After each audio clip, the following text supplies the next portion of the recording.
Holy, here we go again, Batman. Hey everyone, thank you so much for joining us on the NerdSync podcast this week. You guys suggested it. We couldn't resist, so we're going to be talking about Gotham, the TV show that very recently premiered. If you didn't know, it's about the world of Batman and all those characters, but it's pre-Batman, so it's all like young Jim Gordon and young Penguin and all these cool characters, seeing how they get their start and their kind of origin story. Obviously, I'm assuming most of you have seen it. If not, obvious spoiler alert warning right now, because we're about to ruin all of that. So I did want to say right off the bat right here that at least for me, I don't know about Bryce or Chris, but I didn't read any reviews or watch any sort of video YouTube review about the show before recording this podcast, because I wanted to give you guys my pure, unadulterated, honest opinion before it was ruined by the internet. I didn't want the internet hive mind to come in and tell me how I should think about the show. This is just completely and honestly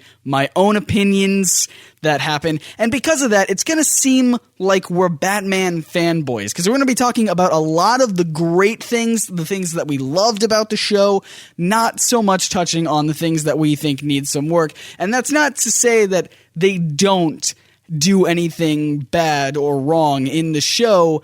Obviously, no show is perfect, and you might have a completely different opinion than us, and that is awesome, and we would love to talk with you guys about it. We love having conversations about that kind of stuff. So if you're watching this on YouTube, let us know in the comments what you think about the show. And if you are listening to this on iTunes or Stitcher or anywhere else, then you guys can hit us up on Twitter and Facebook and just all those social media places, and we'll get the conversation started. But enough of me saying things, and let's get right into our review and discussion of the pilot episode of Gotham, and stick around at the end for some more of me talking.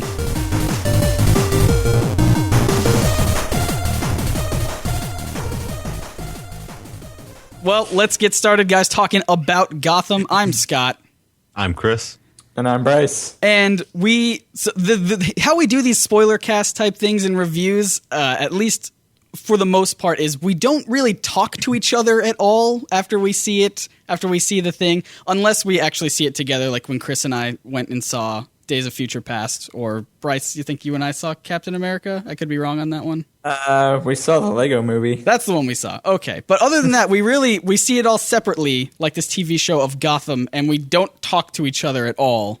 So I don't know what any of you guys are going to say, and you don't know what I'm going to say. And that's what makes it more exciting, I think. Right? Yeah. Okay, cool. Thank you, sheep. Bryce, you were going to start it off with something? Yeah, because naturally I criticize everything. And so I always look for all the defects and faults and everything that I can find, because I'm a terrible person. But I did find it interesting that the girl that we see starting off, assuming this is young Catwoman. What gave that away? Not the cats, or the suit, or the goggles, or the fact that she looks exactly like a young Michelle Pfeiffer. Right. Yeah, no, not at all. Okay. No, or the fact that the one thing that she stole from that lady was milk. Right. But that was actually what my point of criticism was. She just stole a fresh jug of milk from this woman. I knew you were going to mention this because I saw it too, but go for it. And then she goes to feed the cats the milk, and the jug is almost empty. Yeah. And I was like, because she was thirsty on her route, Bryce. She's a cat woman girl. She drank a lot of milk on the way there. It's good for your bones. What? I mean, while being chased too, that takes some skill. She had to be like breathing through her nose while simultaneously drinking the milk. Is that even possible scientifically? You're the expert, Bryce, I assume. I'm pretty sure it's not. No? Okay. Well, you heard it here, everyone. Dr. Nolen is in. Oh, great! Is on the podcast. Just started. Good at it. I just started my internship, so I've been being referred to as Mr. Nolen because I'm working with a school right now. Oh. So I'm just moving right up the ladder. Moving already from Mr. to Doctor in like a couple days. Well done. Yeah, other than that one criticism, though. The show is perfect, right? Flawless, completely. I don't know. It kind of sucked me in because I didn't really find anything to like nitpick, I guess, after that.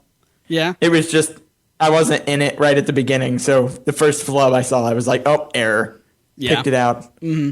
I understand, because that's just your nature. I feel like you just want to find things that make some things terrible, or find things that are wrong, and then just, well, this didn't line up well, so never mind.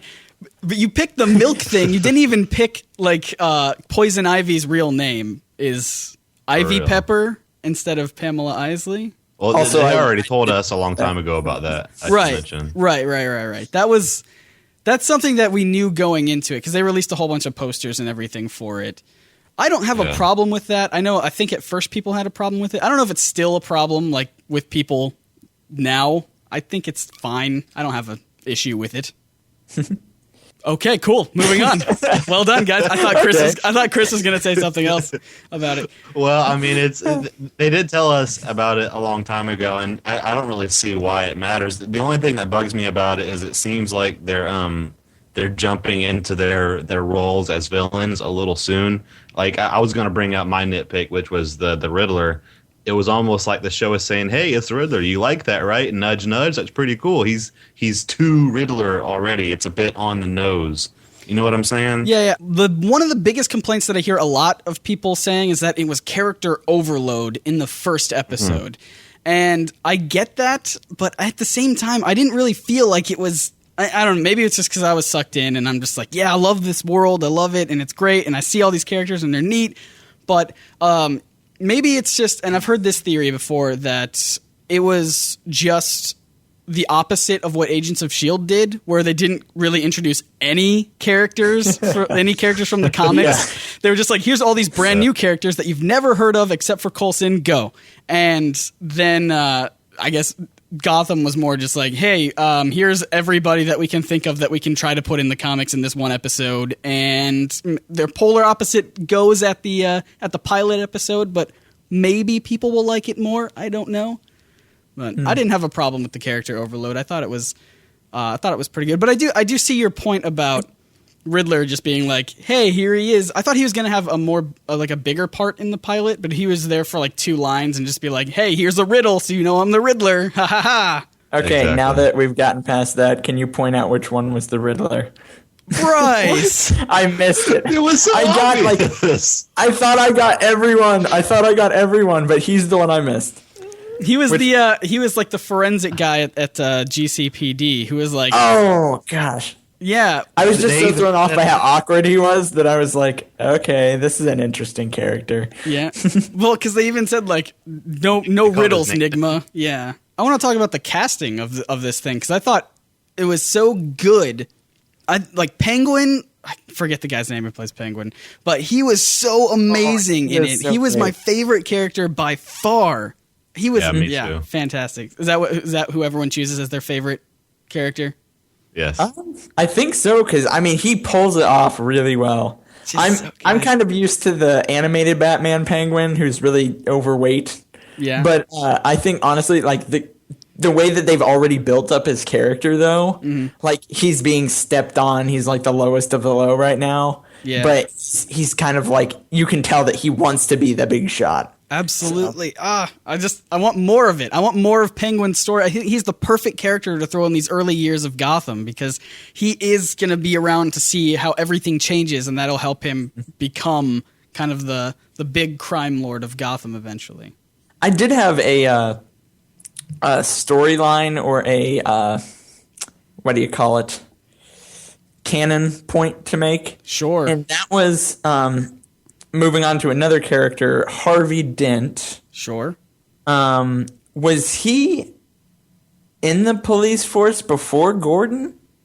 Harvey Dent? You're talking about Harvey Bullock, right? Oh, Harvey Bullock. I'm totally. We're gonna cut this part entirely. No. It's okay, because when they first called him Harvey, I thought the same thing. I was like, whoa, wait. It makes so much sense though, too, because like he's being two-faced right now. He's like, I'm the law, but then he turns around and is dealing with street. Okay, that threw me way off. The only reason I actually believed that was because he was dealing with criminals like he was. Right, and the fact that his name was Harvey. Yeah. Yeah. That's something that my brother brought up, is that there's some rule. There's a name for this rule where you can't have, in a work of fiction, you can't have 2 people named the same first name. And because of that kind of thing, because every name's supposed to be like significant in some way. And so when you have Harvey Bullock and Harvey Dent. I'm sure you're not the only person who got confused at that. I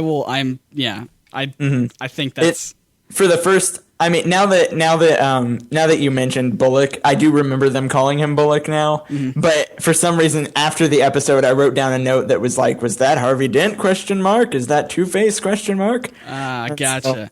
Some people were saying they saw vote for Dent flyers in the background, but I don't think that was right. I think that was the mayor's. That's a little bit early for. Yeah, Yeah, I think that was just the mayor because they had some of those flyers outside of Fish Mooney's club. Which, by the way, the comedian at the club, everyone is saying, like, is that the Joker? Is that guy going to be the Joker? And I know that the people who created the show, the people who write the show and do all that stuff with the show, they said that there are going to be several different possible Jokers throughout the show. So it's not this guy. It's just this guy could be, but he also could not be. And there's going to be more people that are like. That way we don't know exactly what the origin of the Joker is. He probably won't actually come up on the show as the Joker, which I'm totally 100% on board with. I don't want them to bring the Joker onto this show because that wouldn't make sense to me. And, but still. Yeah. It was kind of a cool nod, though, the comedian at the club. Speaking of nods, I did notice I was about to say speaking of nods. Everyone was going to do a took segue. It, man. You were too slow. There was kind of I don't know if it was intentional or not, but at the time I thought it was sort of an Easter egg. Mm-hmm. I don't think it's the same as yours, Bryce, but at the end when they drove the Penguin down to the docks in the back of the car, in the video game Arkham Origins, you meet the Penguin at his ship, The Final Offer, down at the docks, and I thought that was kind of like an unintentional Easter egg that they brought him down to the docks. I was like, oh, wait, I wonder if the final offer is there, at the docks where they're at. Huh. You're pulling deep on these, huh? Yeah, that would have been really interesting, though. If they could make references like that to, like, the entire Batman universe, that would be wonderful. And then, that's something that I was going to say at the top, is that I didn't want to... There are a lot of other articles and stuff online that pull through, like, here are all the Easter eggs you missed. Like Bullock saying, like, hey, meet me at 4th and Grundy in an hour. Solomon Grundy. Right. I didn't notice that until just now when you said that. Oh, yay. Well, that's one. And there's a lot more Easter eggs, but I didn't want to, like, devote the show to being like, here's this Easter egg. A lot of people were saying Easter eggs like, the Riddler was in it, which I guess was also an Easter egg to Bryce as well. I missed it. Just kidding, Bryce. Just kidding. No, Bryce, we love you. Stay. It was a short scene. I know people by their aliases, not by their actual person names. Okay. So that's also why I didn't recognize that Ivy had the wrong last name, because I was like, okay, this is obviously Poison Ivy. The boy whose parents died in the beginning? Oh. You're not going to believe this one. Yeah, that guy is Bruce Wayne. Okay. Yeah. Do you know who that is? You don't know his real name. He's Batman. Do you remember who that is? Okay, yeah, he's the same guy, Bruce Wayne, Batman. I think we talked about this last podcast. Yeah, we did. Yeah, we did. Oh, boy. A nod, okay, feeding off of Chris's nod, a nod that I noticed that may have there again been unintentional was the scene when they come up on Bruce's parents laying in the alleyway. Did anybody notice the music there? Nope, didn't notice it. There was like a very distinct Nolan-esque, that like from Dark kind of like a Batman sound. Yeah, exactly, okay. From like the Dark Knight. That's interesting. The Nolan trilogy. Yeah. So I immediately picked up on it, but I don't know if that was intentional. But it was kind of It probably was. I would venture to say they didn't, just accidentally create Batman music. Hey man, stuff happens. There's only so many notes that you can put together to make different sounds. Right. And only some of them sound like bat sounds. So that's what I would say. I think not to stray away from nods, because there's tons of them, I think. But one of the things that really captured me about the pilot itself was just the sets were beautiful. I thought GCPD inside of it looked incredible. It looked like it was pulled straight from the comics, and I just absolutely fell in love with that place. That was my thought exactly when we first got an inside look at the GCPD. I was thinking about all the times when you go to these places like in the other movies and in the games, and I thought, wow, that looks like the Gotham Police Department for real. Mm-hmm. I love even how they were so authentic to use flip phones for everyone. Like, they literally rewound the clock, and they were like, okay, we're going to go back to where this would have actually been happening. Mm-hmm. And so they didn't have, like, any up-to-date technology, I guess. Everything was older. Yeah, that's something that they said about the show. There was, like, a 20 to 30-minute behind-the-scenes look at the show, and so I couldn't resist because I love behind-the-scenes stuff. One of the things they said was they were purposefully making the show timeless and in a time that was undefinable. So you have these old cars, but you also have cell phones. And so they were trying to make it in a way where, you know, it could be any time at all, but obviously it has to be at some point with cell phones. But, you know, it's not modern day. It could be modern day. It could be, you know, years ago. It doesn't matter. It's a timeless place, so that way it can kind of fit in with everywhere. Which I think, I'm totally on board with that. Yeah, I think they did a really good job. Even like the city, like going around the city, the different parts of the city. We started out in like Chinatown. Yeah, and then we ended up by the police department, and then you've got, of course, the manor and everything. And it just like you could tell there was actually transition from place to place within this city. So I thought that they did a really good job setting up all the scenes, I feel like. Totally. And they got gargoyles everywhere. Yeah. Right. You can't have Batman without gargoyles. Although I don't think the Nolan trilogy had gargoyles, but they should have. I don't know if that one right. was a little less Tim Burton, a little more modern. Right. Yeah. Oh, well. I like gargoyles. Also, I did want to mention at one point, this made me laugh, and I couldn't resist. I tweeted about it. I got a couple replies and everything. I thought it was so funny. There's the chase scene with Gordon chasing after the guy Pepper something. Mario Pepper. And in that chase scene, did they strap a GoPro to Commissioner Gordon? They did. Okay, good. They did while he was running. It was only for like maybe 3 seconds, but you just see this visual of like from in front of him looking up at his face of him just like I got this. Oh, so good. I thought, well done GoPro team. Yeah, I thought that was that entire chase sequence was just really cool because it was pretty exciting. You know, obviously this is a guy from, you know, kind of the slums, I guess. And so he knows his way around everywhere. And so he's dodging in and out of buildings, cutting through kitchen areas and stuff. And meanwhile, Gordon's new to the area, so he's having issues trying to follow him, and he's looking around like, oh, man, where to go next? Right, you know? Right. I think that goes back to just the acting and everything. I thought it was really hard for me. It wasn't really hard for me to pick Penguin as my favorite because he was just amazing. But I felt like everybody was super good in their roles. I loved Donald Logue as Bullock. I thought he nailed it. He was amazing and totally fits the role visually and just his style of acting as well.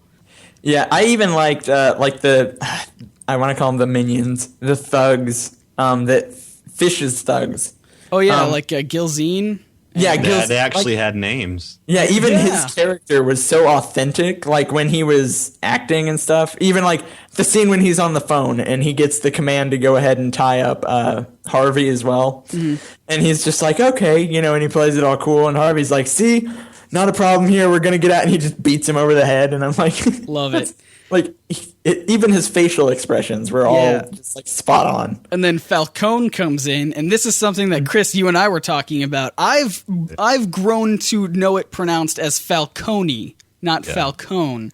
I don't know which one is actually right. Because I feel like in the Nolan trilogy, did they pronounce it Falcone? I felt like they did. I'm going to have to watch it. I think it was Carmine Falcone is what they said. I definitely remember somebody saying that. Pronouncing it that way. I don't know. That's going to take some getting used to for me to call it Falcone. Yeah. But. And something he said actually kind of stuck out to me, and I'm sure other people caught it too, but I actually know a little bit of Latin, So I caught when he said "in boca al lupo." Yes. Which is actually it's in the mouth of wolves, or in the wolf's mouth, or from the wolf's mouth. I'm not really sure what the exact translation is, but I thought that was just a really cool thing, almost like a creed or something that he just kind of. Because doesn't that I looked this up too? Doesn't that translate to it literally translates to like in the wolf's mouth, but doesn't it mean like good luck or something like that?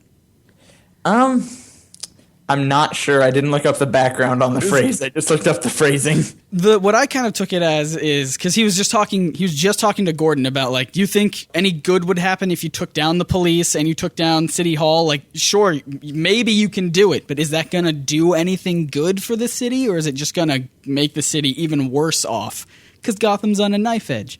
And so I kind of took that as him saying, well, good luck with whatever you're doing. Hope it works out, buddy. I almost took it as more of like a warning, like being thrown to the wolves. Okay. Like he would be in the wolf's mouth. You know, if he decided to go through with this, that was like a warning to not do that as he walked away. I like that too. I could roll with that.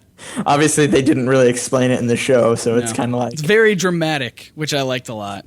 I did. Yeah. I felt like the show was super.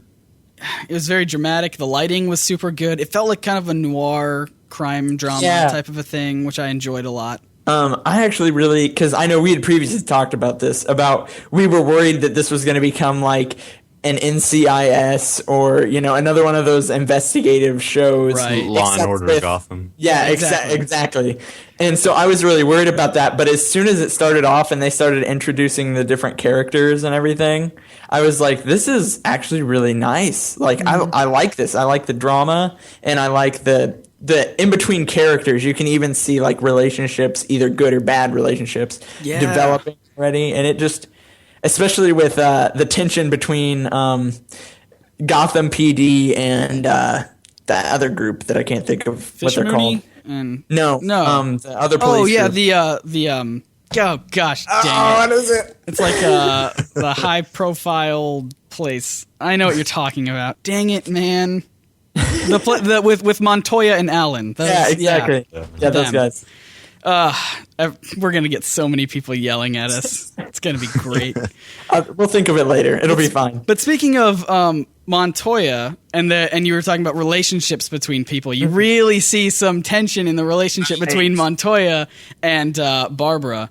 And I thought, that's going to make for some interesting television, I think. Yeah, especially with the penguin squealing to them. And they've got this whole issue of, this is a cover-up, or not a cover-up. This is a, he was set up. He was framed, Framed, yeah. But if we expose the framing, then we're going to get thrown in jail. But if we don't expose the framing, then we're terrible people, and so we're not doing our job.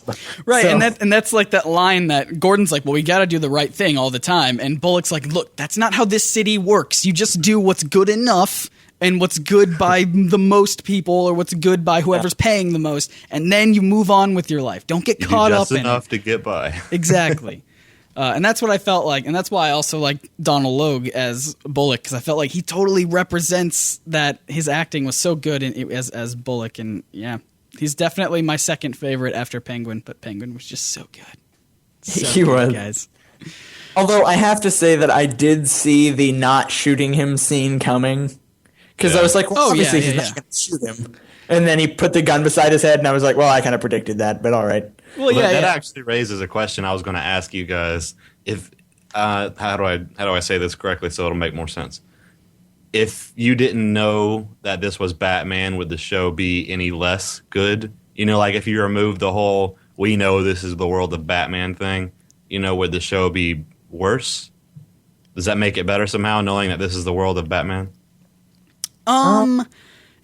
It's interesting because I do feel like the thing that brought me in wasn't that it was Batman. Like, honestly, if I'm being completely honest, my least favorite parts of the pilot were the parts with Bruce. I didn't really care for that. I wanted more of the police and the mob stuff, and I loved it. I loved all of that, and especially, again, the sets were super beautiful. And I feel like if it was just like a crime drama, but it's set in like that kind of noir style esque with all the very dramatic lighting and all that stuff. I feel like I would still like it. I don't know if I would like it as like, I don't know if it would be different type of liking it, like, oh, Batman's cool, right, that's why I like this show, versus this is just a regular kind of, crime show. I do like the style a lot, so I'll say that I would probably like it, but I wouldn't be watching it premiere night. I would probably wait till the first season's on Netflix or something to try and give it a shot. Because otherwise, stuff like the Riddler and Poison Ivy would have not mattered at all. It would have just been something that was, normal or whatever. Yeah. Yeah. Honestly, it's weird because if they would have restructured the show, I think it would probably do fine on its own without the Batman references, but having those references there kind of really makes it like that. It gave that family, because we know that's Poison Ivy's family, it gave them like more presence, I guess, gave them a reason to be on screen, and they weren't just some random family. I don't know. I kind of think that if I was making a crime show, I feel like I would keep all of the same elements in, because I really like the idea of, with Ivy, with the little girl Ivy, you get a sense of, with her and her mother, you get a sense of how mean and how bad Mario Pepper really is just by their reactions to everything. And also with even Riddler being like, oh, just a kind of a throwaway gag for her, Batman people to look out for. I still feel like I like the idea. Maybe this is like a trope in crime shows where you have the kind of goofy forensics guy, but because that's kind of what Agents of S.H.I.E.L.D. does with Fitz and Simmons. Mm-hmm. Well, they're kind of like the goofy ones. Not really, but what kind of? I don't know. Yeah, I would There's say one that in it every kind show. of is. Yeah, so I don't know. I feel like I would still like this show. I probably wouldn't be on the lookout for references, obviously. But that also plays into Fish Mooney, who is like a brand new character to the Batman universe just for the show. Yeah, I was going to ask about that because I didn't recognize her from anything. Me neither. I was like, wait, Fish Mooney? Should I feel bad about not knowing that? Or no, they've said a lot that Fish Mooney is created just for the show. I don't know if that was their way of just saying like, hey, don't look at Fish Mooney, she's a nobody. But then later on in like a future season or later this season, they'll really reveal her to be somebody else. But I don't really know. I think she is just like a brand new character to the show. And I feel like just even in that sense of not being a character for me to look out for as an Easter egg or as a, hey, look how this person compares in the comics. Isn't that neat? I think she again was probably one of my favorite characters. I really liked her style of dealing with everything, and her presence on screen was so cool. Yeah. So, I liked it. Yeah, I will say something just kind of based on what you just said about their presence based on the comics. Mm-hmm. Something that I think actually would benefit from being not attached to Batman was Alfred. Because in every instance of Alfred that I've ever seen or experienced or heard, through movies, through reading a little bit of the comics, stuff like that, Alfred is always kind of like a soft, gentle, fatherly figure. And he was not. Well, except for Batman Earth 1, I think, which is what I hear a lot of people are saying that they're basing this Alfred off of. There's even a TV show, I think it was canceled after one season. I only watched a couple episodes of it, but it was Beware the Batman. It was that kind of 3D animated style of it. That kind of goes off of the Earth 1 Batman as well, where Alfred is like this really hard ex-Marines or something ex-military, and he's the one who helps like train Bruce. He's very like, he'll do like surprise attacks and like beat up Bruce with a baseball bat or something like that, just to be like, hey, you gotta keep on your feet. But imagine me saying that in a British accent. So I think that's what they're going off of. Is not just the warm, soft Alfred who's always there, but just like, hey, this kid's got to be prepared for the world, and stuff happens. Yeah, because that was especially when they were walking away from the murder scene before we really got to meet Alfred. The first thing he said was like, "Keep your chin up," and I was like, "Oh, okay," he's being encouraging. But then he was like, "Don't cry," and I was like, "Oh, okay." That wasn't the Alfred I thought I knew, but all right. Yep. But I think that's a good take on it, though. It's an Alfred that really hasn't been put into live action, I think. And that's always good. I like just changing up a character so you're not always 100% used to it. So, like Gordon without a mustache. you know? No, wait, I have to say something about that though.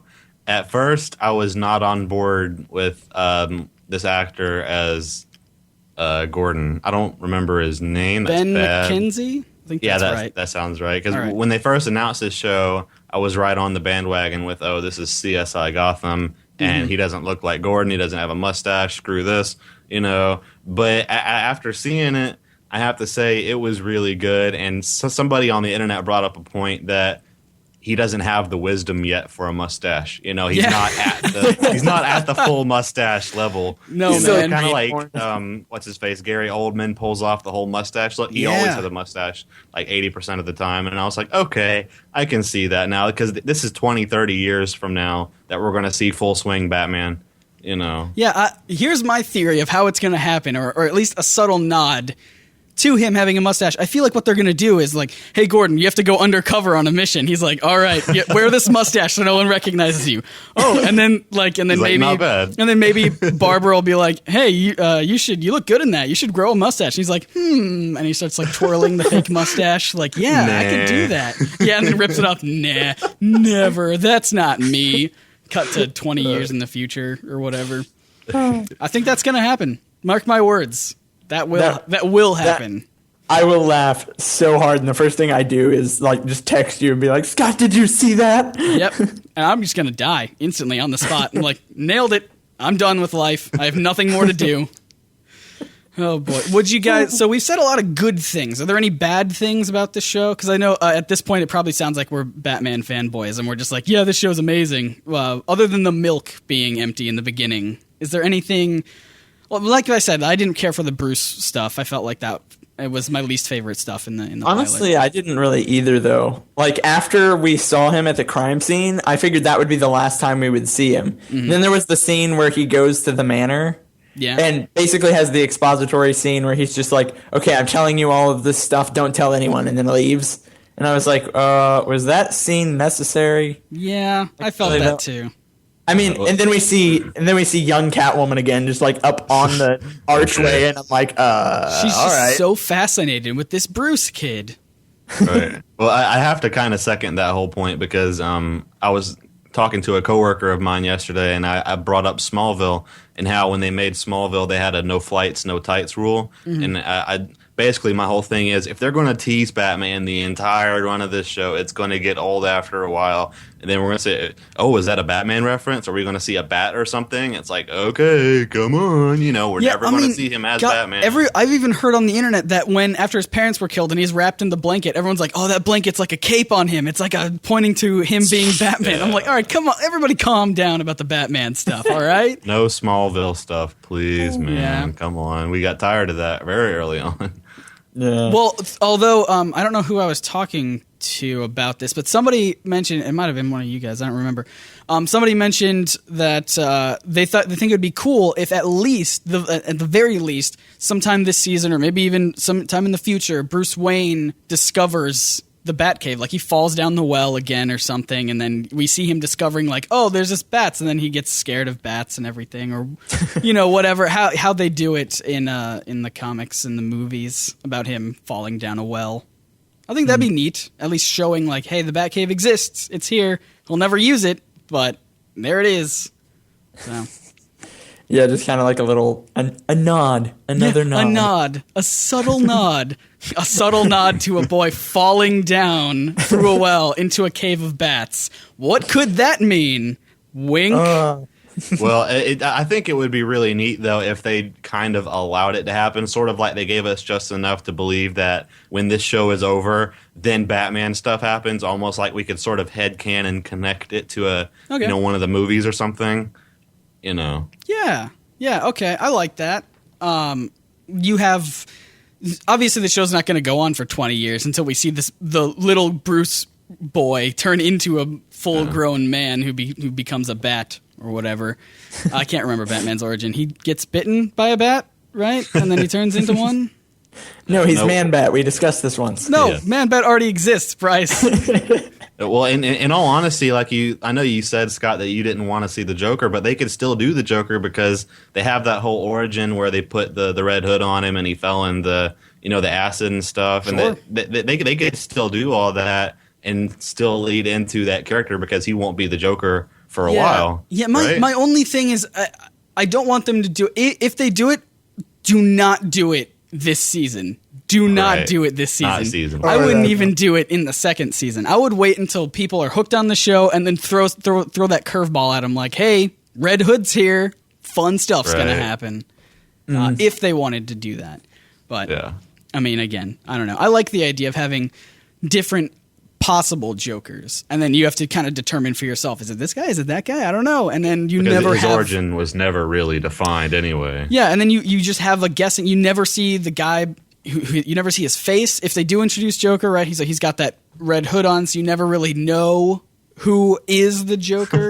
That would be trolling to the maximum level. No, dude, I love it. They don't even put his name on like the cast credits at the end, so you can't even look up the actor that played the The Joker. internet will explode. Well, that would be that's what ridiculous. they did on the old Superman radio show, right? The guy who voiced him never got any credit because he was like, I don't want people to know that there isn't a real Superman, so let's just pretend that I am Superman. I don't want my name on any of these credits, and then that way we don't break the illusion.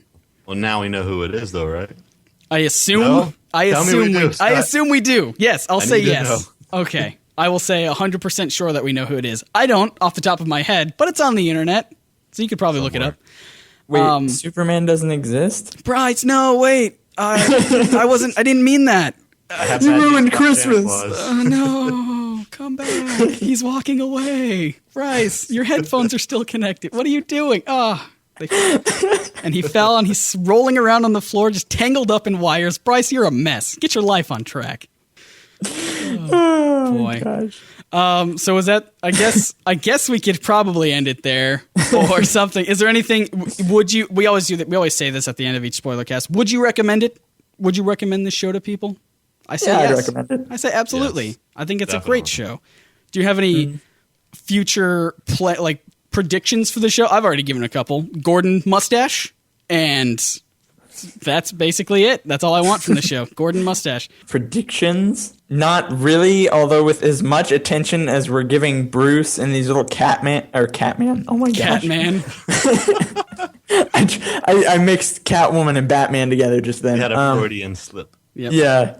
As much as we're hey, there you go. That's actually what I was kind of hinting at, though, was the fact that we might see some sort of a connection happen between young Bruce Wayne and young Catwoman at some point, because she's like following him now. So obviously they're doing this to lead up to something. If nothing comes of this, then it's Right. just like, why was this here at all? Right, and the time So. the time this podcast comes out, it'll be the week after, and the second episode, second episode will be airing tonight. So, and I think Catwoman gets a bigger part in the second episode. I think she finally talks because she never talked in the first episode. As a matter of fact, I think that episode is called Selena Kyle. It's either Oh. second or third episode. I'll have to look it up again. I think you're right. I've heard that. Yeah, sweet. So there you go. Selena Kyle gets a bigger part. That's Bryce's prediction. Yeah. I'm still Well, going. I'll go ahead and make a prediction. Go for I it. think we're going to see the seeds of Arkham Asylum sort of come up, because eventually they're going to be like, oh, we have so many bad people, Yeah. Yeah, Do you- I did wonder about that because, like, with the police station in that first scene, there are so many criminals. Like, there is not even enough room inside their little cell that they have inside the police force to hold everyone. Oh, here's something that I think we should talk about, because they introduced a lot of villains that probably that maybe will become villains. Obviously, Poison Ivy probably won't in the series. Maybe, who knows? But do you think they're going to introduce anybody else as like a main villain for another season, or like do you think they'll do like Victor Zsasz or Jonathan Crane Scarecrow or something like that, where they'll throw in another villain as like a main antagonist for the series for a season? I don't know. I would be really careful if I was in charge of this show, because honestly, I can't name off any villains that wouldn't exist, or that would exist without Batman. It really. That's why I'm so intrigued by this show, because they have all of these things that are supposed to happen when Batman is around and Batman is not here. So I'm wondering, what are the plot points they're going to bring into this show? You know what I mean? I mean, what are they?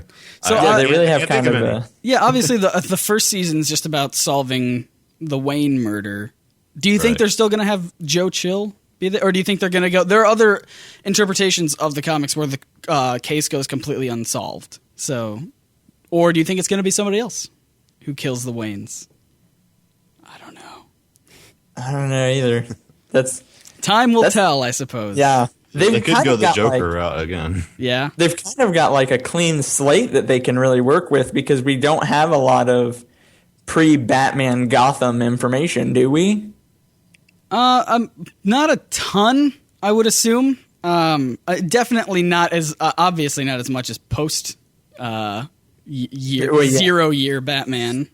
So that's yeah, they could go any route. I don't think if they changed it, I don't think I would care. I don't think it would matter to me. Like, oh, I can't believe they changed the person that kills the Waynes. I don't really care. Maybe that shows how.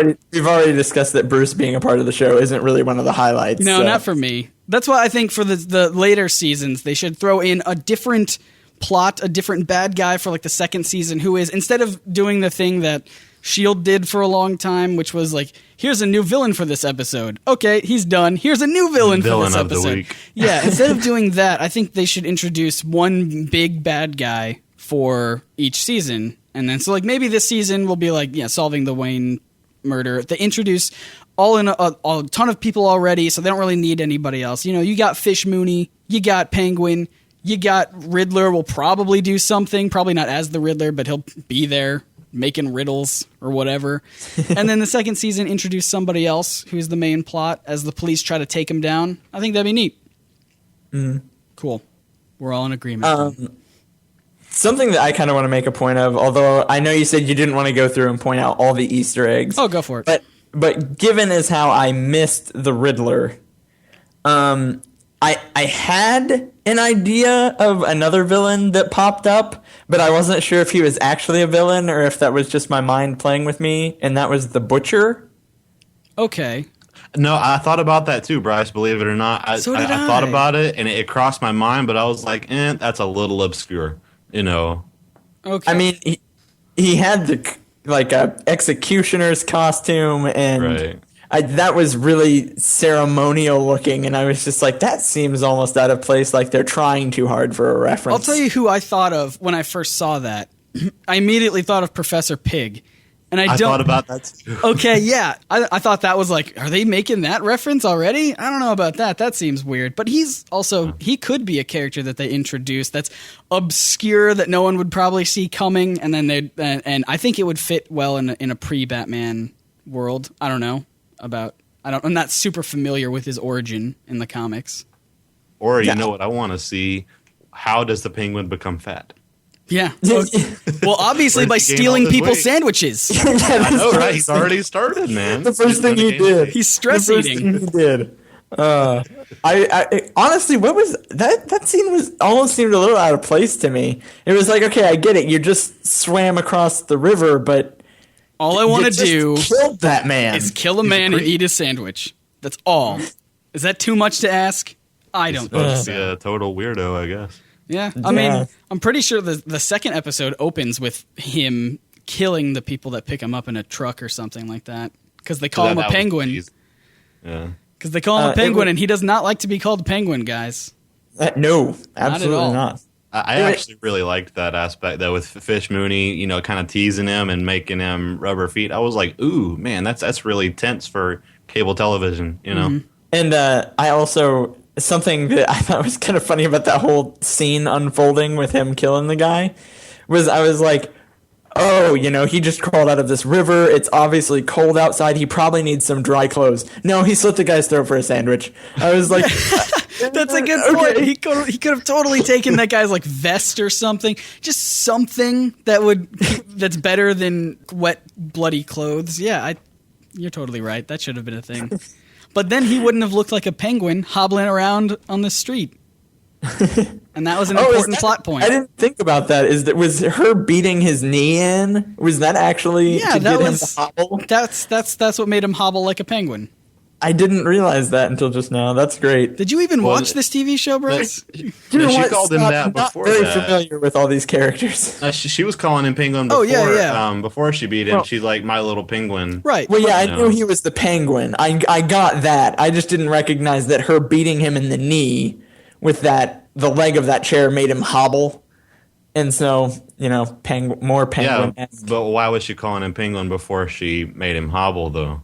Because of his nose? Well, because I he don't was know. already I already knew he was the Penguin before that. I was under the impression that he had this, everybody has their strange tics and things like that. And I thought maybe his was he waddles when he walks. So they call him Penguin as a joke. But now he's really becoming kind of a penguin. No, I don't think that it's... I'm pretty sure that her beating his leg is what makes him hobble. I don't think it was that way before. But she called him Penguin before that. Okay. And... But I got that from his nose. Maybe? Yeah, his nose is pointy. And that's when you think of pointy noses, do you not immediately think of penguins? No, I think of other stuff than penguins. Name one other thing, Chris. With pointy noses, Yeah. Birds. Name a type of a bird is a what? Is a what? Toucan. A penguin? A toucan, a parrot, I don't know, a eagle, any bird, really? Yeah, but he also dresses in black and white. So it's like, think of a bird that's black and white. See, that's the kind of that'll be my negative point for this show. All the personalities of the villains are just a little bit on the nose, no pun intended. It's just a little too obvious. Like the Riddler. Oh, he's so quirky and riddly. I really liked though that the Penguin started off with an umbrella in his hand. That was how we met him. I love that too, because my thought, and here's another like maybe future prediction, maybe because his job was holding the umbrella for Fish Mooney, and I think it'd be cool to see him come back and use that umbrella to like beat her back, like she beat him. So it's like a circle. The Penguin, his hobble now. Yes. We've got possibly his pointy nose. The umbrella that later he will use as a cane because of his hobble. But then we've got another Penguin reference with Fish Mooney because penguins eat fish. Yeah, sure. I'll go with that. Was that too far-fetched there? I don't think that was the reason, but just because you say so, Bryce, I will accept that.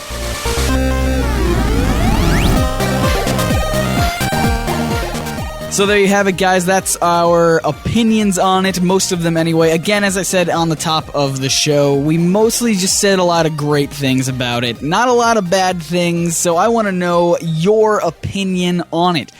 Are there things in the show that you think were so terribly done that they just upset you to your core? Or maybe you thought the show was pretty freaking awesome and you're very excited for it for the next episode and for the rest of the season.